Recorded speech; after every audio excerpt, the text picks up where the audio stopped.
রমজানের প্রথম দিন ভোরবেলা সাহারি খেয়ে সকালে স্কুলে যাওয়ার জন্য প্রস্তুত হচ্ছিল রাহিম।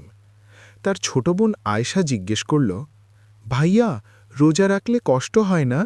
রাহিম হেসে বলল, হয়তো, কিন্তু এই কষ্টের মধ্যেই তো সওয়াব লুকিয়ে আছে।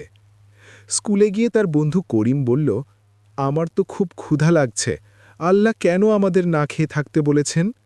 রাহিম একটু ভেবে উত্তর দিল, শুধু না খেয়ে থাকাই রোজা না, রোজা মানে নিজের মন আর খারাপ কাজগুলোকে নিয়ন্ত্রণ করা।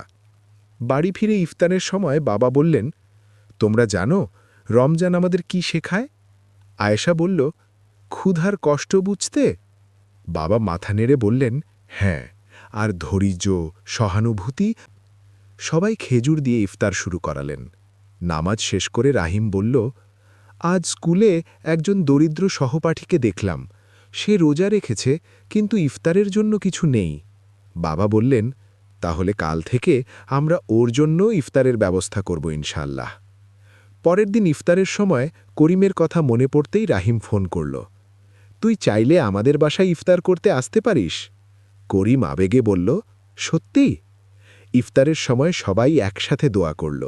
বাবা বললেন, মনে রেখো, রমজান মাসে শুধু নিজেকে ভালো ইফতার করলে হবে না, আমাদের চোখ কান খোলা রাখতে হবে।